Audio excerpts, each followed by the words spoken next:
Hallo, goeiedag. Ek staan hier by Jaco Miller op die plaas oploop. Net so buitekant Frankfurt. Nou die is ook 'n lamb champ man. Nou kom ons hoor gou 'n bietjie wat doen Jaco anders as die ander ouens en wat voer hy sy skape. Kom ons luister. So Jaco, hoe gaan dit? Nee, goed, dankie met jou. Nee, lekker, dankie. Mooi.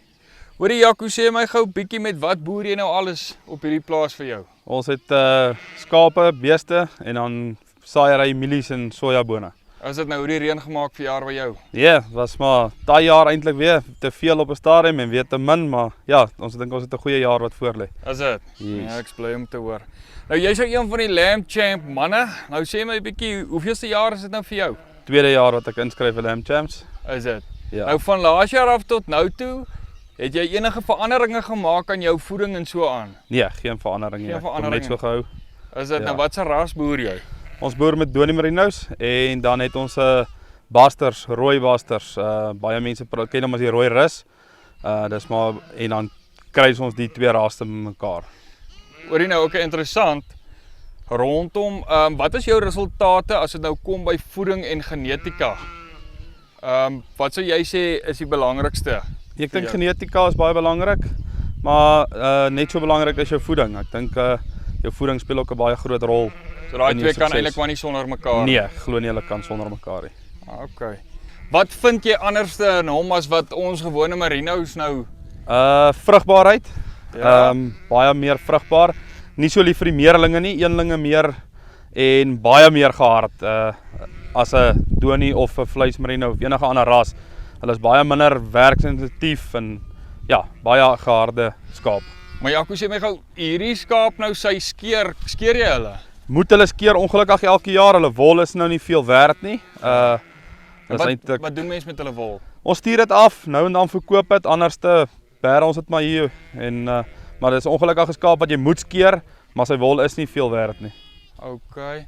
En sy vleis vir jou? Vleis. Baie mense sê hy is lekkerder as die ander skape. Al nadeel van hom ook is, sy lammers word baie vinniger vet in die voerkraal. So voer hulle korter, maar ons het agtergekom met die kruising. Kry jy daai reg dat jy jou lam nog steeds op 'n groot karkas kan slag met die vetverhouding wat reg is. Hoorie Jaco, nou hoe vind jy die 'n skaap wat nou op reste loop? Voer jy enigsins of loop jou skape net op reste en veld? Hoe hardloop jy jou dinge? Die teelooie hardloop net op die veld en op die reste met 'n goeie lek by hulle. Die lammers hierdie lammers is seker nou amper 'n maand, meeste van hulle. So hulle gaan nou binnekort hulle kruipvoeding kry op die veld saam hulle maas en dan word hulle gespeen en voerkraal toe. Okay, en as hulle nou voerkraal toe gaan, Jaco, vir hoe lank is hulle in die voerkraal? Hulle staan gewoonlik so tussen 55 en 65 dae in die voerkraal. En dan gaan sy gewig nou van wat af na wat toe, min of meer? Ons average in die kraal hang af op ons eie lammers ook en ons koop baie lammers in, average tussen 300 en 450 gram 'n dag. So ons ideaal is om hulle van 32 kg in die kraal te sit tot tussen 'n 47 en 'n 50 kg. En dan wil ek nou by jou weet, as jy nou met 'n jong ouetjie gesels wat nou wil skape boer, wat dink jy is die regte ding vir hom om te vra? Ja, ek dink praat met die mense, kenners van die gebied en aanvaar altyd raad. Ek dink raad is altyd verniet en ek dink dit is jou mees waardevolste ding wat jy kan kry.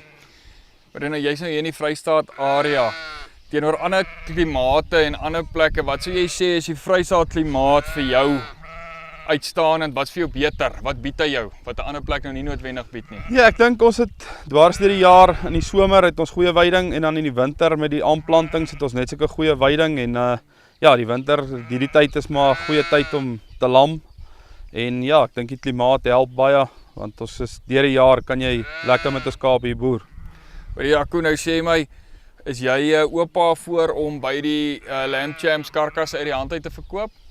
Ja, ons het laas jaar het ons op die veiling het ons ook gehad en ons is oop, ons doen my eie voerkraals verspreiding doen ons ook maar privaat aan ouens. Nou Jaco, sê my gou 'n bietjie, jy het jou eie vleisbrand en jou eie verkope wat jy nou self doen van jou plaas af. Vertel my 'n bietjie van jou vleisbrand. Ja, ons het so 2 jaar terug of 2021 ja, het ons begin al met dit. En ons het die verwerking hier op die plaas opgesit en ons slag en verpak en saag dit op soos die kliënte en ons het kliënte Pretoria en tot sover as in Ballito en Potgietersrus het ons al 'n kliëntebasis wat ons elke maand ry en aflewer by die huise. Sê my gou, wat is jou produk se naam? Janta boerdery. En hoe kan die ouens nou by jou, as hulle nou belangstel in jou vleis, hoe kom hulle by jou uit? Hulle kan op Facebook, het ons 'n Facebook page Janta boerdery. En ja, ons werk maar meestal net van WhatsApp groepe af ook. Okay, Jaco, nou hierso is die groot vraag, sê my bietjie, dink jy nou van jaar is bietjie jou jaar? Yes, ja, ek weet jy, hoop so. Mense sê elke jaar hoop mense so en ja, mense weet nie. En dis nou Jaco Miller. Nou as jy belangstel aan sy vleis, gaan op sy Facebook page, Janta Boerdery, gaan ook op die Lamb Champ Facebook page, gaan ondersteun die manne, gaan kyk bietjie waar is hulle verjaar, gaan kyk waar is Jaco verjaar, vind bietjie uit meer oor die Lamb Champs. Ek's Hanu van Farm Spice. Mooi dag.